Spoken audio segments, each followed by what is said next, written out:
আসসালামু আলাইকুম রহমতুল্লাহ। আমরা এখন পড়বো কালামুহুল জিবরিল, তাই না? বিসমিল্লাহির রহমানির রহিম। পড়েন তো। بسم الله الرحمن الرحيم وكلامه لجبريل والملائكة ولملك الأرحام ولملك الموت ولرضوان ولمالك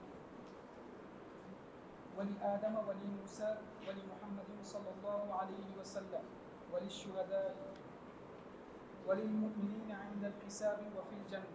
তাইব, আলহামদুলিল্লাহ ওয়াসসালাতু ওয়াসসালামু আলা রাসূলিল্লাহ ওয়া বা'দ। আলহামদুলিল্লাহ, আমরা পড়ছিলাম ইমাম ইবনে সুরাইজ আবুল আব্বাস আহমদ ইবনে ওমর ইবনে সুরাইজ রাহমাহুল্লাহর কিতাব জুজউন ফি উসুলুদ্দিন, জুজউন ফিহি আজুবাতুন ফি উসুলুদ্দিন। উসুলুদ্দিনের উপরে তার লেখা বইটি আমরা পড়ছিলাম। তো উসুলুদ্দিন মানে আমরা আগেও বলেছি আকীদার একটি নাম হচ্ছে উসুলুদ্দিন। আকীদার একটি নাম কি? উসুলুদ্দিন। আরেকটি নাম হচ্ছে ঈমান, একটি নাম হচ্ছে সুন্নাহ, একটি নাম হচ্ছে আশ-শরিয়া, এটা হচ্ছে আত-তাওহীদ, এটা হচ্ছে আল-ফিকহুল আকবার। এগুলো সবই আকীদার নাম। তো এটার মধ্যে তিনি আল্লাহর সিফাত সমূহ আলোচনা করছিলেন। সিফাতের মধ্যে আমরা গত দার্সে শুরু করেছিলাম যে ইসবাতুল কালাম, আল্লাহর কালাম সাব্যস্ত করা, এটা আকীদার একটি গুরুত্বপূর্ণ পয়েন্ট। আল্লাহ তাআলা কথা বলেন। আল্লাহ তাআলা কথা বলেন কি করে? বলছেন বিল হারফি। আল্লাহ তাআলা কি আছে? তার কথা কি আছে? শব্দ আছে। হরফ মানে বর্ণ, সওত অসৌত এবং শব্দ, শব্দ আওয়াজ, আওয়াজ আছে। ওয়াবিল লুগাতি এবং বিভিন্ন ভাষায় কথা বলেন। অবিল কালিমাতি এবং আল্লাহর বাণী কালিমা সমষ্টি। আল্লাহর কথা কি আছে? কলেমা মানে একক না, যেটা দাবি করে বেদাতিরা যে আল্লাহর কথা একটি, যেমন টানে এমনি হয়, যেদিকে টানে এদিকে হয়, এটা না। আল্লাহ তাআলা কি আছে? কালিমা আছে, কথা। এবং আল্লাহ তাআলার কি আছে? আল্লাহ তাআলার কথা না, কথা সূরাও বলা হয়, যেমন সূরাতুন আনজালনাহা ওয়া ফারাদনাহা, এটা বলেছেন। তারপর বলেছেন আল্লাহ তাআলা যে কথা বলেন তার প্রমাণ হচ্ছে তিনি জিবরিলের সাথে কথা বলেছেন। জিবরিল আলাইহিস সালামের সাথে আল্লাহ তাআলা কথা বলেছেন। দলিল সহিহ মুসলিমে আসা একটি হাদিস, যেখানে বলা হয়েছে রাসূলুল্লাহ সাল্লাল্লাহু আলাইহি ওয়াসাল্লাম খুব পেরেশান ছিলেন, দোয়া করতেছেন, কাঁদতেছিলেন উম্মতের জন্য। এমন সময় আল্লাহ তাআলা জিবরিলকে বললেন যে জিবরিলকে, যে মুহাম্মদ সাল্লাল্লাহু আলাইহি ওয়াসাল্লামকে ডেকে বলো তিনি কি সমস্যা, ওই বুঝাচ্ছিল তার মানে কি কারণে তিনি কাঁদতেছেন। রাসূলুল্লাহ সাল্লাল্লাহু আলাইহি ওয়াসাল্লামের কাছে জিবরিল আসার পরে তো তিনি জিজ্ঞাসা উম্মতের ব্যাপারে বললেন। রাসূলুল্লাহ সাল্লাল্লাহু আলাইহি ওয়াসাল্লামকে বললেন যে আল্লাহ তাআলা আপনাকে জানাচ্ছে, আল্লাহ তাআলা আপনার ব্যাপার, উম্মতের ব্যাপারে আপনাকে এমন কোনো জিনিস দিবেন না যেটা আপনাকে কষ্ট দেয়, মানে খুশি করে দিবেন, আপনাকে খুশি করে দিবেন, মানে আপনি সন্তুষ্ট করে দিবেন। তো সেটা কি? সেটা হচ্ছে যে সেটা কি? সেটা হচ্ছে অন্য একটা হাদিসে আসছে, সেটা হচ্ছে যে তোমরা কি চাও না যে উম্মতের এতগুলি জান্নাতে হোক, এতগুলি জান্নাতে আসে না? হাদিসটা মনে আছে না? সেটা অর্থাৎ এই উম্মতের রাসূলুল্লাহ সাল্লাল্লাহু আলাইহি ওয়াসাল্লামের একটা হাদিসে আছে, প্রথমে বলছেন সুলুস, তারপর বলছে কি নিসফু আহলিল জান্নাহ, নিসফু আহলিল জান্নাহ, জান্নাতের অর্ধেক হবে তোমরা। এটা হাদিস দিয়ে হাদিস প্রমাণিত। অর্থাৎ এই উম্মত যদি কোনো জান্নাতের অর্ধেক হয়ে যায় তো এটা আলহামদুলিল্লাহ একটা বিরাট সৌভাগ্যের বিষয়। রাসূলুল্লাহ সাল্লাল্লাহু আলাইহি ওয়াসাল্লাম খুশি হয়েছিলেন। এই যে কথা বলেছেন কার সাথে? জিবরিল আলাইহিস সালামের সাথে। এটাও সহিহ মুসলিম হাদিস। বেদাতেরা এটা কিভাবে অস্বীকার করবে? কেউ অস্বীকার করবে? কেউ খবর ওয়াহিদ।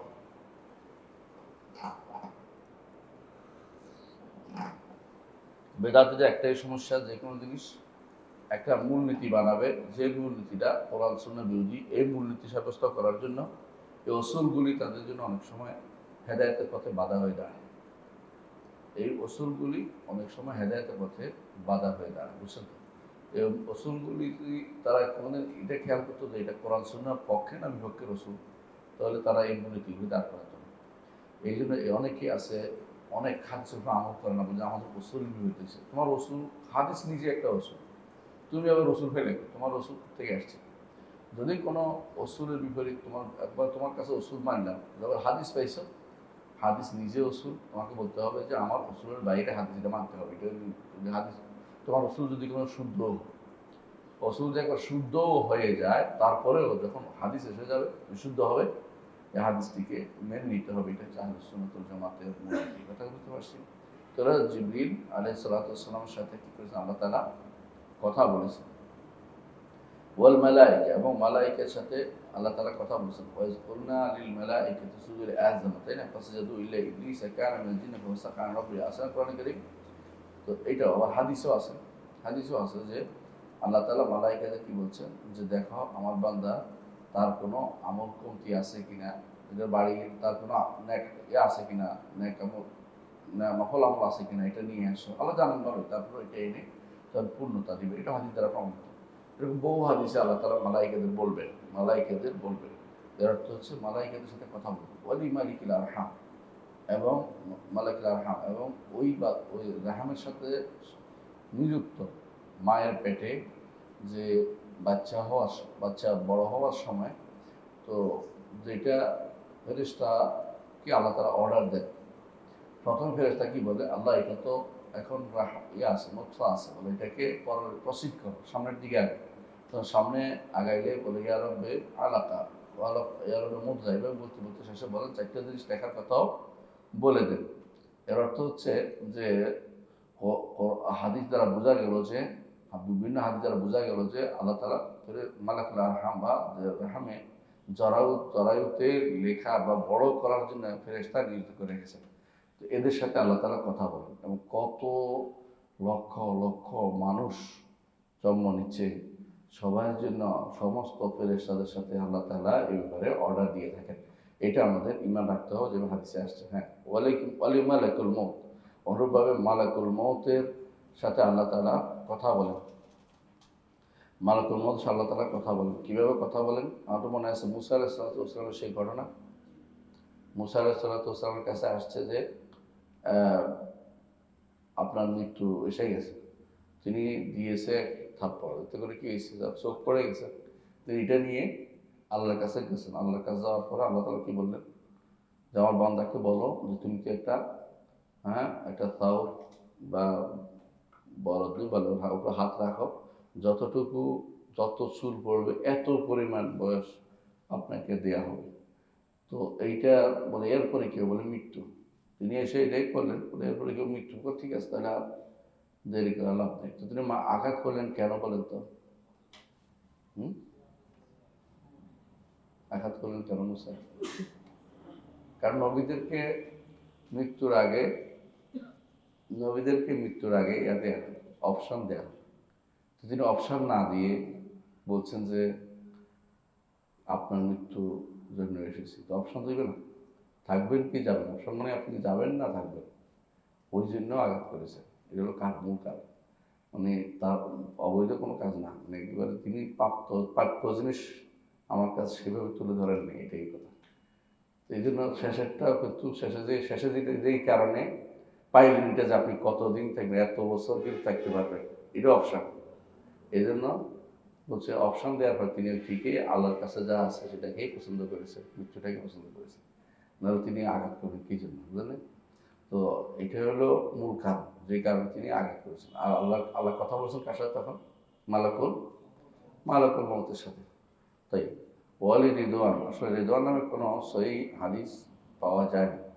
তাই ওয়ালি মালিকের সাথে কথা বলছে। মালিকের সাথে কথা বলার দলিল না, তো কোরআনে আছে, তাই না? হাদিসে সরাসরি কোনো রেওয়ায়েত আমাদের কাছে নেই।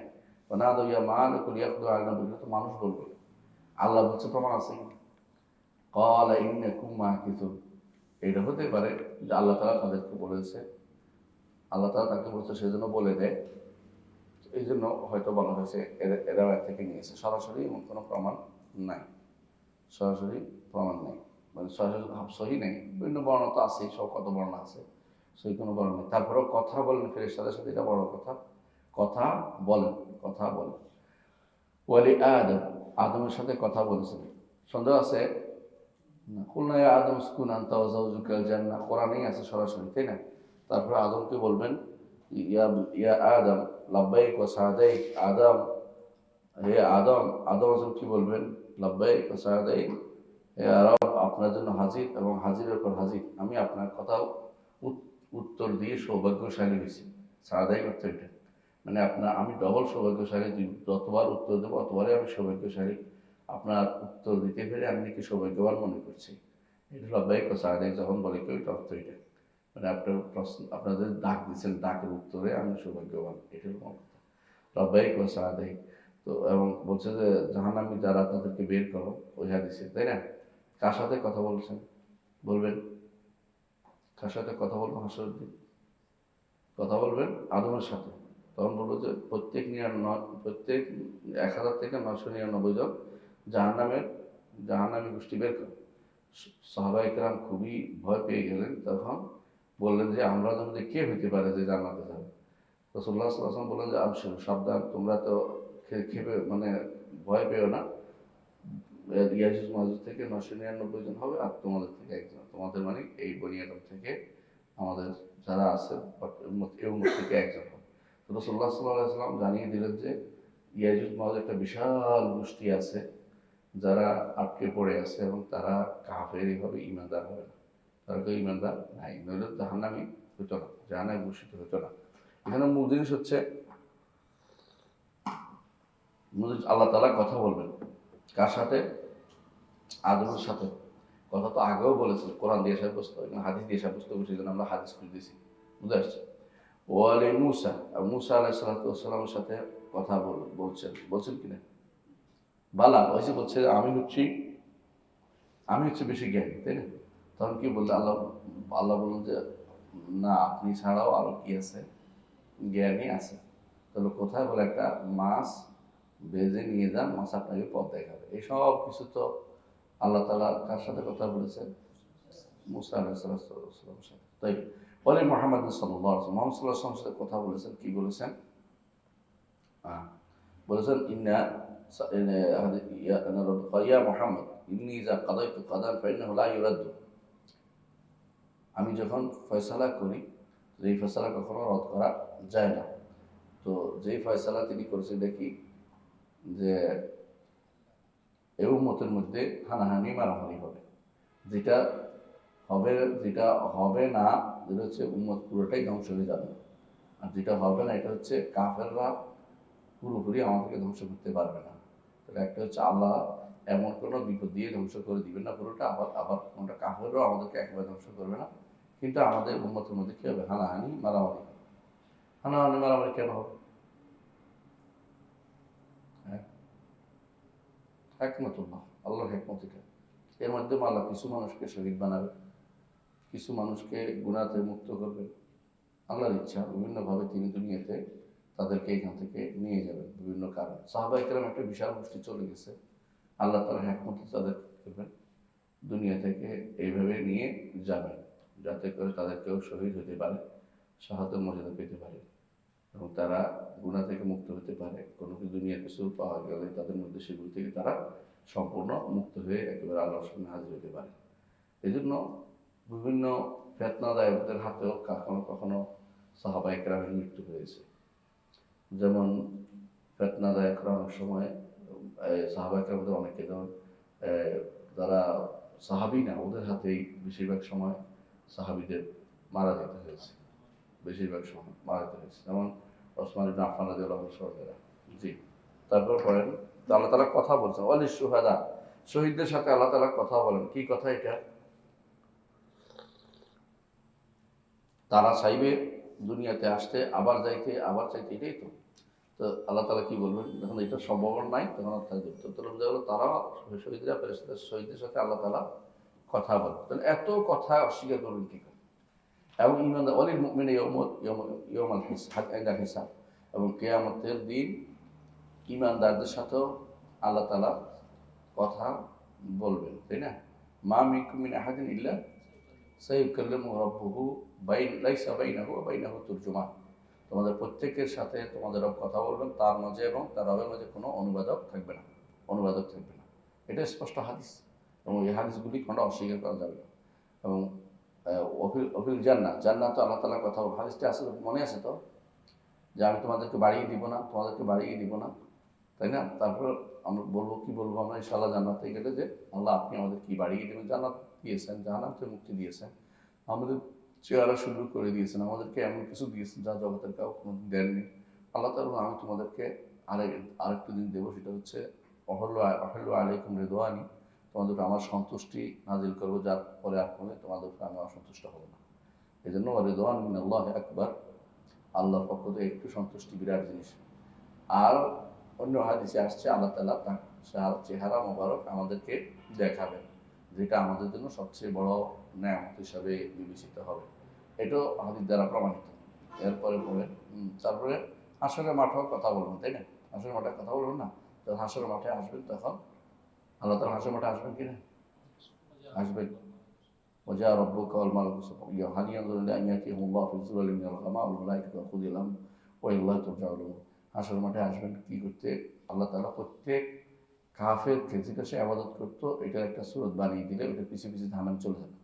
বাকি থাকবে ইমানদাররা এবং এই উম্মতের মধ্যে যারা সরাসরি কোনো কিছুর আবাদত করতো না, কিন্তু নেফাক তাদের মধ্যে ছিল। এই দুই গোষ্ঠীর সামনে আল্লাহ তাআলা এসে বলবেন যে আমি তোমাদের রব। তারা বলবে যে না, আমাদের রব না আসা পর্যন্ত আমরা যাবো না, আমাদের রবকে আমরা চিনতে পারবো। বিশাল লম্বা হাদিস আমরা সহিহ মুসলিমের হাদিসটা। তো ওখানে আছে যে আল্লাহ তাআলা তখন তার পায়ের নলা উন্মুক্ত করবেন, তো এটা দেখে ইমানদার সিজদা করতে পারবে আর মুনাফিক সিজদা করতে পারবে। তার পিঠ গরুর শিঙের মতো শক্ত হয়ে যাবে। এইটাও তো কথা। এই যে এতগুলি কথোপকথন, এগুলি সব যদি কেউ অস্বীকার করে, এগুলিকে সব যদি কি মনে করে? কালামে নফসি। কালামে নফসির মতো এরকম বিদ্ঘুটে কথা পৃথিবীতে কেউ শুনছে কিনা আমার জানা নেই। কালামে নফসি সব তাদের কালামে নফসি। কেন নীতি বানায় নিচ্ছে একটা, এখন কালামে নফসি বিপদে আছে নিজেরাই। এই হাদিসগুলো অস্বীকার করার জন্য এই কালামে নফসি নামক বেদাতে যথেষ্ট। কালামে নফসি বলতে আসলে কিছু পৃথিবীতে নাই, কোনো ছিলও না, ওগুলো বানোয়াট কথা বানাইছে। সর্বপ্রথম বলছে কে? আসান্ত আব্দুল্লাহ ইবনে সাঈদ ইবনে কুল্লাব সর্বপ্রথম বলেছে। এরা কেউ কালামে নফসির কথা মনে করে নাই। মুতাজিলারাও এটা বলেনি, এত বেকুব ছিল না। মুতাজিলারা বিপদে পড়ছে, কথা আল্লাহ তাআলার বাণী নাই, এক কিছু এখন কোরআনকে কি বলবে এটা নিয়ে ওদের আছে। অসরাসরি অস্বীকার কালামের কথা নেই। তারপরে কি বলছে? সৃষ্ট। কেন? স্রষ্টা সৃষ্টি, মাঝখানে তো কিছু নেই, এটা তারা মনে করে বসে আছে। কিন্তু এটা স্রষ্টারই গুণ, এটা তারা স্বীকার করে নাই। এরা এসে আব্দুল্লাহ ইবনে সাঈদ ইবনে কুল্লাব এসে প্রথম বলে যে স্রষ্টা সৃষ্টি আর কথা হচ্ছে স্রষ্টার কালামে নফসি। এই প্রথম একটা পরিভাষা তৈরি করছে। কি জন্য? মুতাজিলাদের সাথে মুনাজারা হেরে গেছে, এই জন্য হেরে যায় একটু মানে। আর মুতাজিলারা খুশি যে এটা হলে তো আমাদের আপত্তি নেই, কালামে নফসি তো আর আমাদের কাছে না, কোরআন যেটা আমাদের কাছে যেটা আছে তোমরাও মানো আমরা মানি, যেটা কি এটা সৃষ্টি। এই জন্য এরা এখন বর্তমানে এখন এই যে বেলাল বিন আলী বা এই গোষ্ঠী পুরোটাই মনে করে কি যে আমাদের কাছে থাকা কোরআন সৃষ্ট, আমাদের কাছে কোরআন থাকা কোরআন সৃষ্ট বলা সে কাফিরুন বিল্লাহি আযম, সেই কাফির। এটার বিরুদ্ধে ইমাম আহমদ ইবনে হাম্বল থামেছে। ইমাম আহমদ ইবনে হাম্বল কালাম নফসির ফিতনার ভিতরে পড়ে না, ইমাম শাফিঈ ছিলই নেই ফিতনা। ইমাম আহমদ ইবনে হাম্বলের পরে আসছে এটা, বুঝছেন তো? ইমাম আহমদ ইবনে হাম্বলের পরে। তো এই জন্য যদি আরেকজন আহমদ ইবনে হাম্বল দরকার ছিল মনে হয় আমাদের কাছে, যিনি এটার বিরুদ্ধে দাঁড়াবেন। আল্লাহ তাআলার ইচ্ছা যে শেখ হোসেন ইবনে তাইমিয়া রাহমাতুল্লাহ আলাইহি এগুলিকে ভালো করে নাসফান এগুলি ভালো করে কি করছে? উড়িয়ে দিয়েছে। এই জন্য কালামে নফসি এগুলি বেদাতি শব্দ, এগুলি ব্যবহার করা যাবে। আল্লাহ তাআলার বাণী আমাদের কাছে যেটা আসছে আল্লাহর বাণী। আলিফ লাম মিম যালিকাল কিতাবু লা রাইবা ফীহি, যালিকাল কিতাবু যালিকা যেমনি আসছে আল কিতাব, এই যে তানসিখটা, এই যে নাসাবটা, এই বর্ণনাটা পুরোটাই আল্লাহর বাণী, পুরোটাই আল্লাহর বাণী। তাহলে আমরা বুঝলাম যে আল্লাহ তাআলার বাণী এটা অবশ্যই স্বীকার করতে হবে এবং হাদিস দ্বারা প্রমাণিত এবং কোরআন আয়াত দ্বারা বাণী। এবং আল্লাহ তাআলার বাণী শুধু একটা বিষয় না, অনেকগুলো অনেকভাবে আল্লাহ তাআলার কালাম সাব্যস্ত, আল্লাহ তাআলার কথা সাব্যস্ত করা আমাদের জন্য সম্ভব। এরপর পড়েন আরো আছে। হ্যাঁ, দুনিয়া সামায়িক দুনিয়াতে কোরআন নাজিল হওয়ার বিষয়টা কি? আসলে আব্দুল্লাহ ইবনে আব্বাস রাদিয়াল্লাহু থেকে বর্ণিত আছে যে কোরআন নাজিল হয়েছে ইলা সামায়িক দুনিয়া, লাইল বাইতুল ইজ্জাতের মধ্যে। এবার ওটা শুদ্ধ, এখানে কেউ উল্লেখ করে না বোধহয় আমাদের না দোস্ত, তুমি উল্লেখ করে না, অসুবিধা নেই। কিন্তু আসলেই এই সনদটা শুদ্ধ যে আব্দুল্লাহ ইবনে আব্বাস বলছেন যে কোরআন নাজিল হয়েছে সামায়িক দুনিয়াতে। কোন সময় নাজিল হয়েছে? এটা লাইলাতুল কদর, ইন্না আনজালনাহু ফি লাইলাতুল কদর। লাইলাতুল কদরে সামায়িক দুনিয়াতে প্রথম নাজিল হয়েছে। এটা হচ্ছে পরিপূর্ণভাবে নাজিল হওয়া। এটা হলো ইনফিসাল হওয়া, অর্থাৎ সেটা লহে মাহফুজ থেকে আলাদা হচ্ছে। এই উম্মতের জন্য এই কিতাবটি নাযিল করা হবে, বরাদ্দ যেটাকে বলে, এইটা বরাদ্দ। তারপর শুরু হয়েছে কয় তারিখে? রমাদানের 17 তারিখে। রমাদানের 17 তারিখে কোরআন নাযিল হয়েছে। তা শুরু হয়েছে ইকরা বিসমি রাব্বিকাল্লাযী খালাক। এটা শুরু, এটা পুরোটা নাযিল হয়নি। তো একটা এই যে নাযিল হওয়া, কোরআনে কারীম সামায় দুনিয়াতে নাযিল হওয়া, এটা অবশ্যই আরেকটা প্রমাণ যে আল্লাহর কোরআন আলাদা জিনিস, কালামে নফসি না, কালামে নফসি না। হ্যাঁ, ওয়াকাউনুল হ্যাঁ বলেন। وكون القرآن في المصاحف এবং কোরআন মাসহাফের ভিতরে কোরআন থাকা, এটা প্রমাণ করে যে কোরআন কালামে নফসি না। কিন্তু মাসহাফের ভিতরে কোরআন নাই কারা বলে? মাসহাফের ভিতরে কোরআন নেই। এখন এটা মুতাজিলারাও বলতো, তাই না? এটা মুতাজিলা সৃষ্ট বলতো, কোরআন বলতো, তবে সৃষ্ট বলতো। আর এরা আশারি মাতুরিদিরা কি বলে? কোরআন না, কোরআনের প্রকাশ, কোরআনের বর্ণনা। তবে এটা কি মাখলুক। আশারি মাতুরিদের সাথে মুতাজিলাদের পার্থক্য কতটুকু? মৌলিক কোনো পার্থক্য নেই। মুতাজিলারা এই কোরআন নিয়ে কথা বলছে, আল্লাহর কাছে আল্লাহর কথা আছে কিনা এই নিয়ে আমাদের কোনো লাভও নেই, ঝগড়া নেই। ওরা হ্যাঁ এটা বলছে আল্লাহ কথা বলেন না, এটা আলাদা মাসালা। কিন্তু আল্লাহ কথা বলেন কালামে নফসি, এটা বের করছে ইবনে কুল্লাব। আর এখন এরা বলতেছে আমাদের কাছে থাকা যে কোরআন আমরা পড়ি, মুখস্থ করি, পড়াই, আমাদের মধ্যে এগুলি কি নয়, আল্লাহ বাণী না, আল্লাহর বাণীর বর্ণনা, আল্লাহর বাণীর প্রকাশ। কেউ বলছে এবারা, কেউ বলছে হেকায়া। দুটা শব্দ তারা সবসময় বলে, এবারা অথবা হেকায়া। এর মাধ্যমে বোঝা গেল তারা এর ভিতরে কোরআন আছে, এটা তারা বিশ্বাস করে। এই জন্য ইবনে কুদামা আল মাকদিসি রাহমাতুল্লাহ আলাইহি বহু আগে বলেছেন যে এরা মুনাফিক, আশারি মাতুরিদিরা মুনাফিক। কেন মুনাফিক? এরা এমনি কোরআনের জন্য মিছিল করবে, মিটিং করবে, বুঝলেন? দেখেন না, মিছিল কোরআন অবানোর জন্য মিছিল করে বলে, আবার বলবো যে এটা কোরআন, এটা বলে যে কি, এটা তো কোরআন না, কোরআনের জন্য এই করবে সেই করবে, বুঝলেন না? কোরআনের পক্ষ নিবে, কথা বলবে। কারণ এটা কোরআনের বিপক্ষে গেলে আহমদ ইবনে হাম্বলের লোকদের বোঝা গেল যে এরা পথভ্রষ্ট হয়ে যাবে। আহমদ এখন বলে গেছে কোরআনকে যারা মাখলুক বলবে তারা কি পথভ্রষ্ট, কাফির বলে গেছে। এখন তারা চিন্তা ভাবনা করতেছে যে কোরআনকে যদি কোনো মাখলুক বলি তাহলে তো বিপদ, তো মাখলুক বলবো না, কোরআনকে কি বলবো? আল্লাহর সিফাতে বলবো। তবে আল্লাহ তাআলা কথা বলেন বলবো, তবে আল্লাহ তাআলা কথা একবারে বলেছেন, বারবার বলেন না। আবার আল্লাহ তাআলা কথা যা বলেছেন তাই। আমাদের কাছে আল্লাহ কালাম আসে না, আমাদের কাছে কি এসছে? কারণ কালামে নফসি, আল্লাহ তাআলার কথা হলো নফসি কালাম, নফসি কালাম, কালাম নফসানি। আমাদের কাছে কেমনে আসলো? আমাদের কাছে এটা শুধু হেকায় আসছে আর এবার আসছে। আলহামদুলিল্লাহ। এত সালাকি কেন করতেছে? শুধুমাত্র একটা জিনিস কি বলেন তো, কি জন্য তারা এত এত বিপদে পড়ছে? হুদুস, আহসানতা, হাদাসের মাসলা নিয়ে। আদম, জওহর, হুদুস, কদিম, এই নিয়ে বেদরে পড়ার কারণে তারা এই নীতিগুলো যখন মেনে নিয়েছে, নীতিগুলোকে আর কোনো ফেলতে পারে না। নীতি ঠিক রাখার জন্য প্রয়োজনে কোরআন আয়াতকে, হাদিস, কোরআন আয়াতকে, রাসূলের হাদিসকে অবজ্ঞা করতেই হবে। কোনোটাকে মানি, কোনোটাকে মানি না, ব্যবস্থা যেতে হবে। শুধু একটাই কারণ, সেটা কি? এইটা বললে তো এইটা হইয়া যায়, আল্লাহর বাণী মানলে তো আল্লাহ নতুন হইয়া যান। আল্লাহ নতুন হইয়া যান, আল্লাহ নতুন হইয়া যান, আল্লাহ সৃষ্ট হইয়া যান, এই জাতীয় কথা বলতাম। আমাদের কাছে আল্লাহর বাণী নতুন আছে, কিন্তু সৃষ্ট না। আল্লাহর বাণী নতুন, কোনো সন্দেহ নেই। আগেরটার তুলনায় নতুন, পুরানটা পরেরটা নতুন।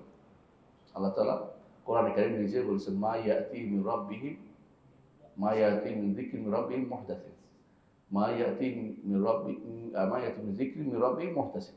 তো মুহদাস আল্লাহই বলেছে, আগেরটার তুলনায় পরেরটা নতুন। আগে তাওরাত, পরে ইনজিল, তারপরে কোরআন, কোনো সন্দেহ নেই। সূরা ইব্রাহিম আরো আগে, সবই আল্লাহ বাণী। তো আল্লাহর বাণী নতুন আমাদের কাছে আসতেই পারে, কোনো সমস্যা নেই। আল্লাহ নতুন করে কথা বলেন। অন্য হাদিসে আসছে ইউহাদিসু মা ইয়াশা, তিনি যা ইচ্ছা তা নতুন করে অর্ডার দেন। কুল্লু ইয়াউমিন হুয়া ফিশান, প্রতি রাত্রিতে তিনি অর্ডার দেন। তো এদের কাছে না আল্লাহ কোনো কিছু নতুন হয়ে গেলে তো তিনি কি হয়ে যাবেন? তিনি নিজেই থাকতেছেন না, নাউযুবিল্লাহ, আল্লাহ থাকতেছেন না তোমারও বলছে। তুমি নিজে আল্লাহকে সাব্যস্ত করার জন্য এত পেশা পেরেশানি কাজে নিচ্ছ কেন? তিনি সাব্যস্ত জিনিসকে সাব্যস্ত করতে গিয়ে আরো কঠিন, বুঝলেন না কথাটা? আপনি যদি মনে করেন যে আমি আসি প্রমাণ করি, তাহলে আপনি প্রমাণ করতে করতে আপনি সারা জীবন যাবে। আপনি তো আসেন, দেখাই যাচ্ছে, আপনি তো কষ্ট করতেছেন কেন? আল্লাহর সৃষ্টি আছে মানে স্রষ্টা আছে। বাস এখানে এত কঠিন করার কিছু নেই। আল্লাহ নিজেই বলেছেন, কি বলেছেন? আফিল্লাহ এসা ফাতিরুস সামাওয়াতি ওয়াল আরদ, আসমান জমিনের স্রষ্টা, এটা সাব্যস্ত করার জন্য তোমার এই সমস্ত বানার পদ্ধতি দরকার নাই, নিজে যেভাবে বলছে সেটাই। আম খুলিকু মিন গায়রি শাইইন আম হুমুল খালিকুন, তারা কি স্রষ্টার ভিতর সৃষ্টি হয়েছে নাকি তারা নিজেরাই স্রষ্টা? দুটির একটা, স্রষ্টা না অথবা নিজে নিজে হয়েছে, দুইটাই ভুল। তাহলে 3 নম্বরটা শুধু এটা কি কেউ তাদেরকে সৃষ্টি করেছে। এই সহজ জিনিসটা না গিয়ে কঠিন অবস্থায় গেছে, যে একবার হদুস বানাবে, একবার কাদিম বানাবে, একবার কি বানাবে, এই খেনাম নিয়ে বিপদে পড়বে, তারপরে কত রকমের যুক্তি নিয়ে আসবে, ওয়াজিবুল উজুদ, মুনকারুল উজুদ, এই জাতীয় যুক্তি নিয়ে আসতে আসতে এদিকে মরে শেষ, তাই না? হ্যাঁ, মানুষ মরে যাচ্ছে, তার ইমানের মাসলা নিয়ে আসতেছে, আর এদিকে সে আল্লাহর অস্তিত্ব প্রমাণে ব্যস্ত হয়ে পড়ছে, অথচ অস্তিত্ব প্রমাণের সে আসল করতে শেষ, এক কথাই শেষ। হ্যাঁ, এক কথাই শেষ, সে আল্লাহর অস্তিত্ব প্রমাণ নিয়ে ব্যস্ত হয়ে পড়ছে। ওই হুজুরের মতো, যে হুজুরে দেওয়ান থেকে পড়ে আসছে, এখন কি করতেছে, ডিম একটা 3টা বানিয়ে দিয়েছে। মা ডিম একটা দিছে, ছেলে 2টা, আর বাবা 3 জনে মিলে ডিম একটা খাবে খাবে। এই জন্য তারা বসে বসে ডিম বানাইতেছে, কয়ে যে একটা, এখন আর 2টা, এখন আর 3টা। তো বাবা কয়ে যে ঠিক আছে, তোরাও 2টা খাইস, আমি এটা খেয়ে ফেলি, যে 2টা তোর বানাচ্ছে, যেটা তোরা খাইস। এর মধ্যে ওই 2টা বানাচ্ছে, উনি এটা খেয়ে ফেলছে, আবার ডিম লিয়ে বসে থাকে, তোমার ডিম 2টা তুমি কোথায় পাইছো দেখো। এরা কি করে বসে বসে মান্তিক দিয়া, হ্যাঁ, ব্যক্তি বানায়, মানে এটা বানায় ওইটা বানায়। এইগুলো হচ্ছে বিভ্রান্তির অতল তলে ডুবে যাওয়া। এই মান্তিক ইসলামের কোনো বিষয় না, এই ফালসাফা ইসলামের কোনো বিষয় না। এগুলি ইসলামের আকীদা ও মানহাজকে ধ্বংস করছে। এই পর্যন্ত এগুলি ক্ষতি ছাড়া কোনো উপকার করেনি, কোনো উপকার করেনি। নাস্তিকদের সাথে ডিবেট করতে আমাদেরকে কোরআন বলে নাই। বুঝলেন কথাটা? আপনি যা পৌঁছে দেওয়ার কথা বলেছেন। আল্লাহ কি বলেছে? কলু মা হিয়া ইল্লা হায়াতুনা দুনিয়া নামুতু ওয়া নাহইয়া ওয়া মা নাহনু বিমাবউসিন। আরেকটা নামুতু ওয়া নাহইয়া ওয়া মা ইউহলিকুনা ইল্লা আদ-দাহর। আল্লাহ তাআলা বলছেন মা লাহুম বিযালিকা মিন ইলমিন ইন হুম ইল্লা ইয়াখরুসুন। ইলম, জ্ঞানের কথা বলে নাই। অর্থাৎ তারা কখনো জ্ঞানী হতে পারে না, জ্ঞানী নন। যারা বলে আমি আসি মানি, হ্যাঁ, আমাকে কেউ আনছে এটা মানি না, তারা জ্ঞানীর কথা না। তো জ্ঞানী হচ্ছে এটাই বলবে যে আমার পিছনে কোনো কিছু কার্যের পিছনে কি আছে, কারণ থাকে। প্রত্যেকটি কাজের পিছনে একটা কারণ থাকে, এই হচ্ছে জ্ঞানীদের কথা। ঘুমাবেন না, কেউ কেউ ঘুমাচ্ছেন নাকি? হ্যাঁ, না এমনি বলছি নাকি, চোখ নিচু আছে দেখলে? আচ্ছা, কেউ বলে যে এটাই হচ্ছে নীতি, যে আপনি যতই ঘুরাবেন ততই প্রেসারে পড়বেন। হ্যাঁ, অন্ধকে বলছে দুধ খাবে কিনা, কি বলছে? দুধ কিরকম? বলছে সাদা। বলছে সাদা কিরকম? বকের মতো। তো বক কিরকম? ওরা হাত দিয়ে দেখছে, বক এই মাথা আছে, পা আছে, লেজ আছে, ওরে বাবা এটা আমি খাবো না।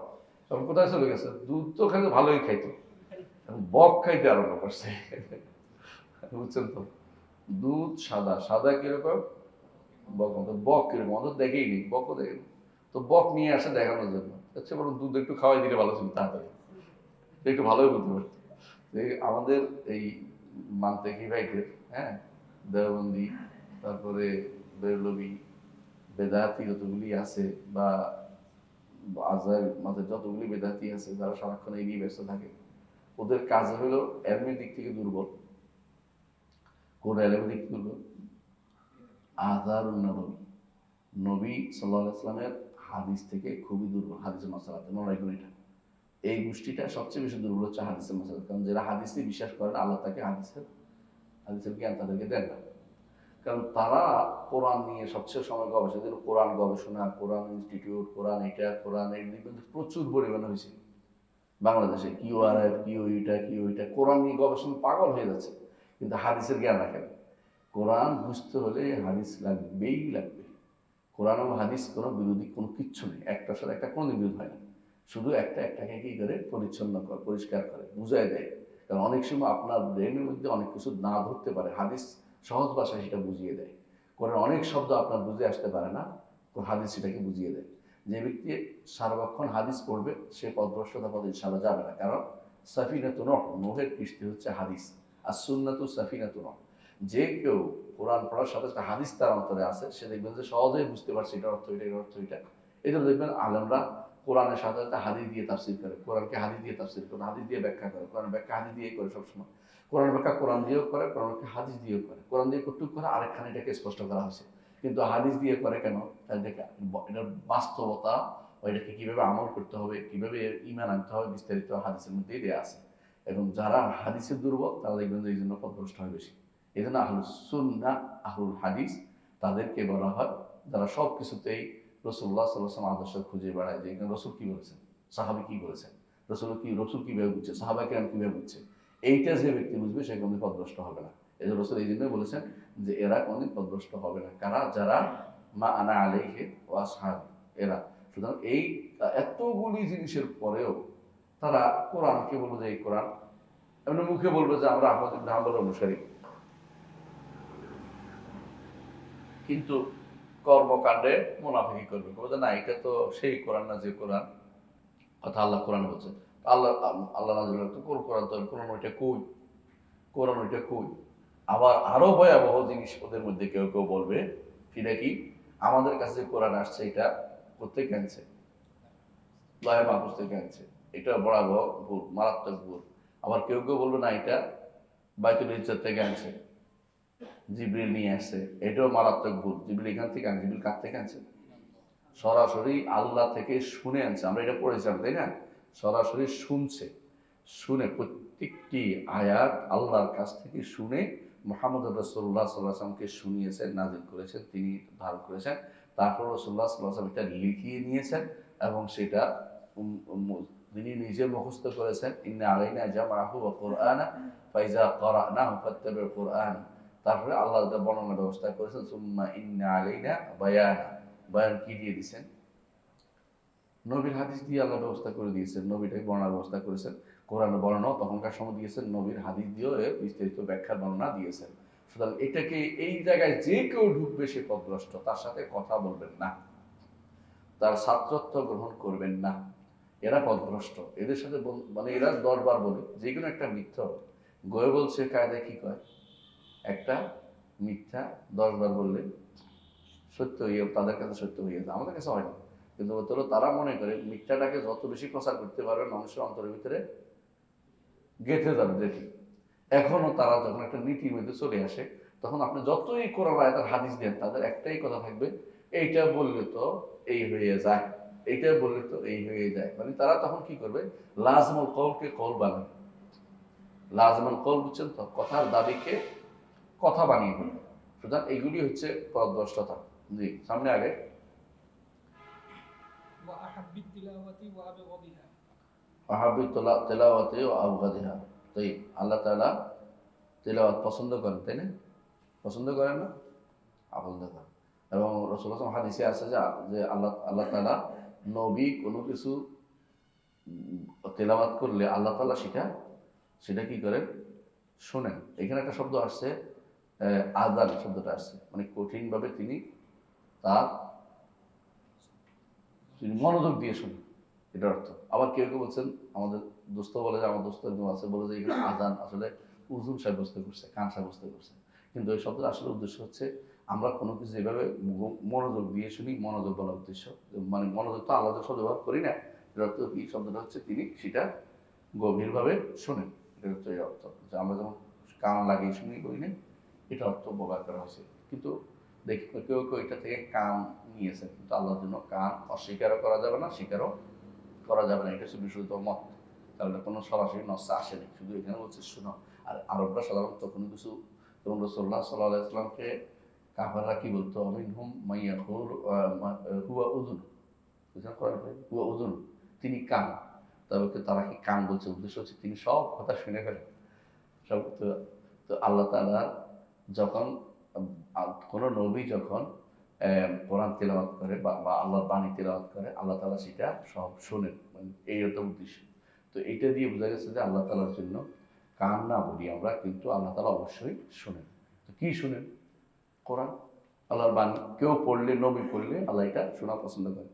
এবং আল্লাহ তাআলা কোনো পছন্দনীয় আছে আয়াত, কেউ পড়লে এটা পড়লে আল্লাহ তাআলা পছন্দ করেন, আল্লাহ খুশি হন, এগুলো সবই প্রমাণ করে যেটা আল্লাহর বাণী, আল্লাহর বাণী।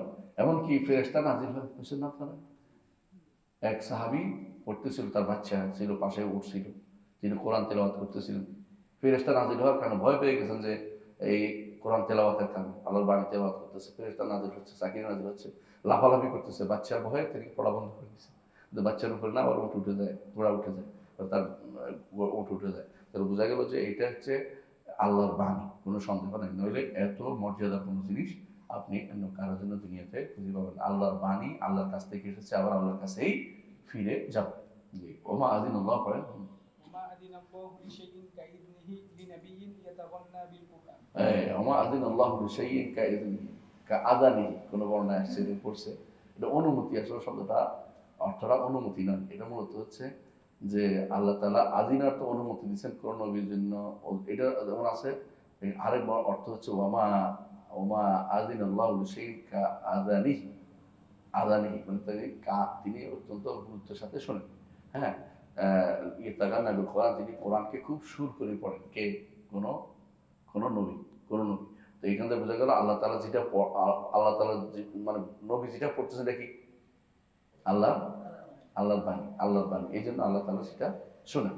যে এরপরে পরে وقوله الله لله أشد أذنا للقارئ القرآن من এই তো شر আযানান এবারে আসছে একই অর্থ, দুইটা হাদিস একটাই। মিন সাহাবিল কাইনাতি ইলা কাইনাতিহি, কাইনা বুঝেননি? মানুষ যেটা নিয়ে কি করে, গান বাজতে বাজে না, গান শোনার জন্য বসে না।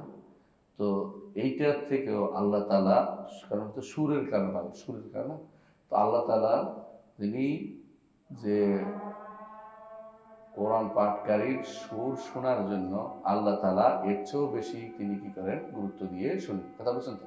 তো এটা হচ্ছে এইখান থেকে কেউ বলছিলাম, আমরা একটু আগেও বলছিলাম, এদের কেউ কেউ আল্লাহর জন্য আযান সাব্যস্ত করেছেন, তাই না? আচ্ছা, আমরা আযানের পরে একটু পড়বো, আযানটা শুনে নিই। আল্লাহু আকবার, আল্লাহু আকবার।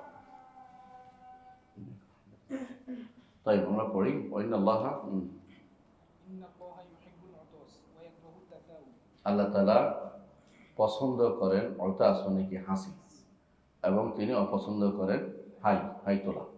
আমাদের কালামের মশলা শেষ হয়ে গেছে, কালামের আলোচনা শেষ হয়ে গেছে। এতগুলি নস কোরআন থেকে আনছেন, হাদিস থেকে আনছেন তিনি, তেমন, এবং সবগুলি কি, সবগুলি মানে সব মানে বলতে পারেন 99% শুদ্ধ হাদিস নিয়ে আসছে। তাহলে বোঝা গেল যে একটা শুধুমাত্র আমরা দুটো হাদিস পেয়েছি। এগুলি সবগুলি কিভাবে অস্বীকার করবে একজন মানুষ? কালামকে। এই জন্য আল্লাহর কালাম যদি অস্বীকার করা হয় তাহলে আসলে আল্লাহ তাআলার সম্মান মর্যাদা অক্ষুণ্ণ রাখা হয় না। আল্লাহ তাআলা যে তারা যথাযথ মর্যাদা দেয়নি। যারাই আল্লাহর সিফাত অস্বীকার করবে তা আল্লাহকে যথাযথ মর্যাদা দেয় না। আরও আল্লাহ তাআলার কি কি সিফাত আছে, এর মধ্যে আছে ইউহিব্বুল উতাস ওয়া ইয়াকরাহুত তাসাউব, সহিহ বুখারীতে আছে। তিনি পছন্দ, হাদিস সরাসরি নিয়ে আসছে উনি, হাদিসটা শব্দটাই। হ্যাঁ, ওয়া وحب الله الصبر সবর, আল্লাহ তাআলা পছন্দ করেন। পছন্দ করেন মানে কি? আল্লাহ নিজে সবর করার উদ্দেশ্য আল্লাহ তাআলা সবর করেন। বান্দা যদি সবর না করতেন, বান্দায় যেভাবে আল্লাহর উপরে আল্লাহ করে, আল্লাহর অবাধ্য হয়, তাহলে আল্লাহ তাআলা কি করতেন? বান্দাকে ধ্বংস করে দিতেন। এই জন্য হাদিসে আছে লা আহাদ আসবারু মিনাল্লাহ, যে আল্লাহর থেকে কেউ সবরকারী আর কেউ নেই। কারণ বান্দা আল্লাহর জন্য আল্লাহর উপরে মিথ্যাচার করে, তারপর আল্লাহ তাআলা রিজিক দিয়ে দিচ্ছে। কি মিথ্যাচার করে? বলে তার কি আছে, সন্তান আছে, তারপরেও আল্লাহ তাকে রিজিক দিয়ে দিচ্ছে, সবর করছে আল্লাহ তাআলা। এটাও বলতে হবে যে বান্দার আদার উপর সবর আল আদা, শুধু সবর আল্লাহর গুণ নয়, এবং সবর আলাল আদা, তাহলে আল্লাহর একটা গুণ হিসেবে সাব্যস্ত হবে। কষ্ট দিলে আল্লাহ তাআলা তারাই সরাসরি শাস্তি দেন না, বরং আল্লাহ তাআলা সবর করেন। সবরের আসন থেকে, যেহেতু বাংলা ভাষায় সবর ব্যবহার আছে, কেমন এরপরে, এবং আল্লাহ তাআলা তিনি হালিম, সহিষ্ণুতা তার গুণের অন্তর্ভুক্ত, হেলম তার গুণ, এটা তো স্পষ্ট গুণ এখানে। জি, ওয়া وتعجبه به আল্লাহ তাআলা আশ্চর্য, যখন হাদিস আছে না, বহু হাদিসে, ওই ব্যক্তি, যে ব্যক্তি ঘুম থেকে তার স্ত্রীকে উঠে, স্ত্রী তার স্বামীকে উঠায় রাতের বেলা সারা দিকে, তাহাজ্জুদ, হাদিস স্পষ্ট। আর ওই ব্যক্তিতে আছে যখন দুইজনে জান্নাতে গেছে, একজনকে হত্যা করেছে। এই যে অনেকগুলো হাদিস আমরা জানি। আল্লাহ তাআলা এই আশ্চর্য কোনো পরিণতি না জানা জনিত কারণে নয়, বরং এই আশ্চর্য হচ্ছে বান্দা জান্নাতে যাওয়া দেখে আল্লাহ তাআলা খুশি হন। কারণ খুশি হয়ে মানুষ আশ্চর্য হয়, এই খুশি হওয়া থেকে আশ্চর্য। এই জন্য দেখবেন যে যেখানে যেখানে যে শব্দ খুশি আসছে, সেই শব্দের মধ্যে তাহাজ্জুবের কথা বর্ণনা আসছে। বোঝা গেল যে খুশির ক্ষেত্রে আশ্চর্য ব্যবহার করা আরবদের নীতি ছিল। আরবদের জন্য কোনো কোনো বর্ণনা যেখানে খুশির কথা আসছে, সেখানে কোনো বর্ণনা আসছে তাহাজ্জুবের কথা। আরবদের মধ্যে এটাই প্রচলন ছিল, এবং এটাই হচ্ছে বুঝে নিতে হবে। এই অর্থে নয় যে পরিণতি না জেনে কেউ আশ্চর্য, ওইটা আল্লাহর জন্য সাব্যস্ত করা হবে না। আল্লাহ তাআলা আগেও জানেন, পরেও জানেন। বন্দার খুশি, বন্দার কর্মে আল্লাহ খুশি হন বলেই তিনি তাহাজ্জুদ, যে তাহাজ্জুদ আশ্চর্য হন এটা বলতে হবে। আশ্চর্যের কারণ ভিন্ন, কিন্তু বন্দার মতো কখনো নয়, বন্দার মতো কখনো নয়। জি। وفرض الله من الرزق ওয়া ফারহিল্লাহি মিনার রিজকি ওয়াল আজাল, এটা হাদিসে আছে আল্লাহ তাআলা প্রত্যেকের কি হয়েছে রিজিক এবং আজালটা নির্দিষ্ট করে দিয়েছেন। এই ফারাক শব্দ আল্লাহর জন্য, এই ফারাক মিন তাকদির রিজক, রিজিক কি হবে, এটা কি হবে, এটা থেকে আল্লাহ তাআলা এটা শব্দটা ব্যবহার করে, হাদিসে ব্যবহার সে ব্যবহার করা যাবে। আমাদের ফারাক অর্থ হলো কি ব্যস্ততা থেকে মুক্তি। আল্লাহ তাআলার জন্য ব্যস্ততা শব্দ ব্যবহার করা যাবে না, তবে তিনি এই কাজটা সম্পাদন করেছেন এটা বোঝানোর জন্য এই শব্দটা ব্যবহার করতে হবে। কথা বলছেন যেটা হাদিসে আসছে। হ্যাঁ, ও হাদিসও وحديث ذبح الموت জবহিল মাউত, আল্লাহ তাআলা মৃত্যুকে জবে করবেন, হাদিসে আছে। তো এখান থেকে সরাসরি নিয়েছে জান্নাত ও জাহান্নামের মধ্যে মৃত্যুকে এনে বলা হবে ইয়া আহলাল জান্নাতে খুলুদুন ফালা মাউত, ইয়া আহলান নারে খুলুদুন ফালা ফাউত, হাদিসে আসছে। তো এটা আল্লাহ তাআলা এটাকে জবে করবেন, এই হাদিসটা তিনি সরাসরি নিচ্ছেন ইমাম, যে এটা আল্লাহ তাআলাই করবেন। কারণ কেউ যদি বলে যে এটা ফেরেশতায় বলবেন তাহলে দলিল লাগবে, ফেরেশতায় করছে দলিল লাগবে, এই জন্য তিনি সরাসরি শব্দটাই নিয়েছেন। কোনো এটার মধ্যে কোনো কি নেই, কোনো আমাদের কাছে কোনো সমস্যা নেই। আল্লাহ তাআলা তিনি ফাআল লিমা ইয়াশা, যা ইচ্ছা তা করতে পারেন। ওয়া মুবাহাতুল্লাহ, আল্লাহ তাআলা কি করেন গর্ব করেন। কখন গর্ব করেন? আরাফা বিকেলে তিনি নাজিল হন কোথায়? সামাই দুনিয়াতে। এবং তিনি গর্ব করেন কাদের নিয়ে? হাজিদের নিয়ে গর্ব করেন, আল্লাহ তাআলা গর্ব করেন। আর অন্য অনেকের নিয়েও আল্লাহ তাআলা গর্ব করেন, ইমানদারদের নিয়ে।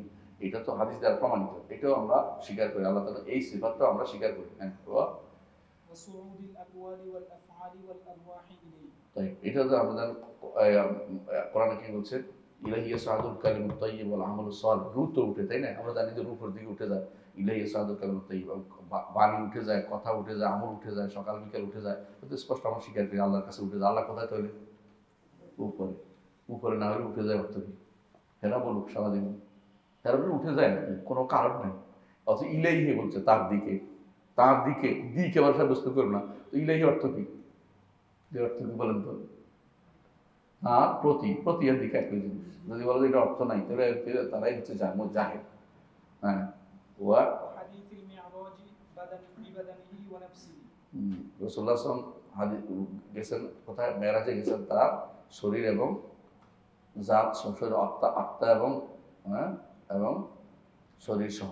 রাসূলুল্লাহ সাল্লাল্লাহু আলাইহি ওয়াসাল্লাম গেছেন যে কি প্রমাণ করে আল্লাহ কোথায়? উপরে। এটা এমন দলিল যে এটা এত বেশি আসবে আপনার কাছে, এই জন্য সলফে সালেহিন অনেকে বলতে 1000 দলিল, 1000 দলিল কমপক্ষে আছে কোরআন এবং হাদিস থেকে 1000 দলিল দেওয়া যাবে আল্লাহ তাআলা উপরে। এইটা যে ব্যক্তি অস্বীকার করে সে ইমানদার থাকে কি করে? ইমানদার না, সে কাফের। এবং ونظره أي الجنة والنار ইলা হবে, ইলা, হ্যাঁ ইলা হবে, সেটা ইয়াটা বলে ইলাল জান্নাত ওয়ান নার, জান্নাত এবং জাহান্নামের দিকে তাকাবেন আল্লাহ তাআলা, জান্নাত এবং জাহান্নামের দিকে তাকাবেন এবং সেখানে কি দেখবেন?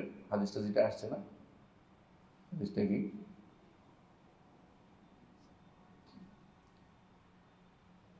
এটা এটা এখানে নিচে আনছে, এটা রাসূলুল্লাহ সাল্লাল্লাহু আলাইহি ওয়াসাল্লাম তাকাইছেন, তাই না? তাই না? এটা হতে পারে যে এটা উদ্দেশ্য হচ্ছে রাসূলুল্লাহ সাল্লাল্লাহু আলাইহি ওয়াসাল্লাম জান্নাত এবং জাহান্নামে দেখেছেন যখন তিনি মেরাজে গিয়েছেন, এটা উদ্দেশ্য হতে পারে। কিন্তু আল্লাহ জান্নাত এবং জাহান্নামে, জান্নাত দিকে তাকাবেন না, হাদিসে আসছে না, সেটাও হতে পারে উদ্দেশ্য। কিন্তু এখানে আসলে এই রাসূলুল্লাহ সাল্লাল্লাহু আলাইহি ওয়াসাল্লামের বলা উদ্দেশ্য, কারণ হচ্ছে পরের কথাটা বোঝা যাচ্ছে রাসূলের কথা বলা উদ্দেশ্য। তাহলে ওয়ানাজুরু ইলাল জান্নাত, রাসূলুল্লাহ সাল্লাল্লাহু আলাইহি ওয়াসাল্লাম জান্নাতে তাকিয়েছেন, জাহান্নামের দিকে দেখেছেন। ওয়া বুলুগিল আরশে, এবং আল্লাহর কাছ পর্যন্ত গিয়েছেন। হ্যাঁ, ওয়া فوق العرش ফাওকাল আরশি ইলা লাম ইয়াকুন বাইনাহু ওয়া বাইনাল্লাহি ইল্লা হিজাবুল ইজ্জা। তো আরশের নিকটবর্তী হয়েছেন। এখানে ফাওকাল আরশ অর্থ আরশের উপর, অর্থ আরশের উপরে না, কারণ আরশের উপরে তো কোনো ব্যক্তি উঠতে পারবে না। কিন্তু এমন উপর পর্যন্ত ইলা, এই জন্য বলা হয়েছে এরপরে এতটুকু উপরে, ততটুকু তার মধ্যে হিজাবুল ইজ্জা, ইজ্জাটা কি? কিবরিয়া, হিজাবুল কিবরিয়া, হাদিস যেভাবে আসছে এতটুকু পর্যন্ত শুধু ফারাক ছিল। কাবা কাউসাইন আও আদনা, এতটুকু ফারাক ছিল। আল্লাহ তাআলা তার নবীকে এতটুকু উঠিয়েছেন উপরে, এতটুকু উপরে উঠিয়েছেন। হ্যাঁ, ওয়া শেষ করি এক মিনিট। হ্যাঁ, وعرض الأنبياء عليه এবং আল্লাহ তাআলা তার হাসর, যেদিন তিনি মেরাজে নিয়ে গিয়েছিলেন সেদিন নবীদেরকে তার কাছে পেশ করেছেন এবং নবীদের ইমামতিও তিনি করেছেন, তাই না? এবং নবীদেরকে তিনি জায়গায় জায়গায়ও দেখেছেন। কোথায়? বিভিন্ন আসমানে নবীদের তার দেখা হয়েছে। হ্যাঁ, وعرض أعمال أمته عليه হ্যাঁ, এটা ওই দিন জরুরি না, যে কোনো সময় আল্লাহ তাআলা আমাদের আমাদের আমলগুলিকে রাসূলুল্লাহ সাল্লাল্লাহু আলাইহি ওয়াসাল্লাম দেখিয়েছেন। তো সেখানে দেখছেন কি, আমরা পড়েছি মনে আছে আপনাদের যে কিছু আমল দেখছেন, কি কিছু আমল দেখেছেন যে বান্দা ইয়া মসজিদের মধ্যে যে থুতু ফেলছে ওইটা সাফ করে না, ওইটাও খারাপ হিসেবে দেখছেন। আর ভালো হিসেবে দেখেছেন, হ্যাঁ, বান্দার কিছু নেক আমল দেখছেন ভালো, ওইটাও উল্লেখ আছে হাদিসে। অর্থাৎ আমার তার উম্মতের রাসূল সাল্লাল্লাহু আলাইহি ওয়াসাল্লাম দেখেছেন, আমার উম্মতের এই ভালো কাজটাও দেখেছেন, আর কিছু খারাপ কাজও দেখেছেন। ওটা আমার মনে আসছে না এখন। দুইটা জিনিস রাসূল উল্লেখ করেছেন, আমার উম্মতের আমল তার কাছে পেশ করেছেন। তো ভালো মন্দ দুইটা, প্রত্যেকের আমল পেশ করা হয়নি, এগুলো জাগ্রত অবস্থা। এটা কখন দেখেছেন উনি বুঝতে চাচ্ছেন যে এটা মেরাজের রাত্রিতে আল্লাহ তাআলা দেখিয়েছেন। হতে পারে মেরাজের রাত্রিতে, হতে পারে অন্য সময়, হতে পারে স্বপ্নের মধ্যে, হতে পারে ওগাইর যার কিংবা وغير هذا مما صح عنه صلى الله عليه وسلم من الأخبار المتشابهة الواردة في صفات الله سبحانه وتعالى. এইগুলি ছাড়াও আরো যে সমস্ত আখবার, এইরকম আরো আখবার যেগুলি আল্লাহ তাআলার সিফাত সংক্রান্ত বিষয়ে তিনি রাসূলুল্লাহ আমাদেরকে জানিয়েছেন। ما بلغناه مما صح عنه اعتقادنا فيه وفي الآي المتشابهة في القرآن. ইন্না নাকবালুহা ওয়ালা নারুদ্দুহা, এগুলি যেগুলি আসছে, যেগুলি বিশ্বাস করছি, যেগুলো আয়াতের মধ্যে এবং হাদিসের মধ্যে আসছে, সবগুলিকে আমরা, কোরআনের মধ্যে আসছে হাদিসের, এগুলো আমরা কবুল করি, এগুলিকে আমরা কি করি না। ওয়ালা নাতাআওয়ালুহা বিতাআওয়িল মুখালিফিন, আমরা এগুলি কোনো বিকৃত করি না, তাওয়িল করি না। ওয়ালা নাহমুদ ওয়ালা তাশবিহিল মুশাব্বিহিন, তাশবিহও দেই না, সাদৃশ্য দেই না বান্দা এদের সাথে। লা নাজিদু আলাইহি ওয়ালা নাকুসু মিনাহু, কিছু বাড়িয়েও বলি না, কমিও বলি না। ওয়ালা নুফাসসিরুহা, এমন কোনো তাফসীর করি না যে তাফসীরে কি করবে, তাদের সেগুলিকে তার অর্থ থেকে দূরে সরিয়ে দিবে। ওয়ালা নুকাইয়িফুহা, এমন কাইফ বলি না, কেমন আছে এটা, কেমন ধরন বলি না।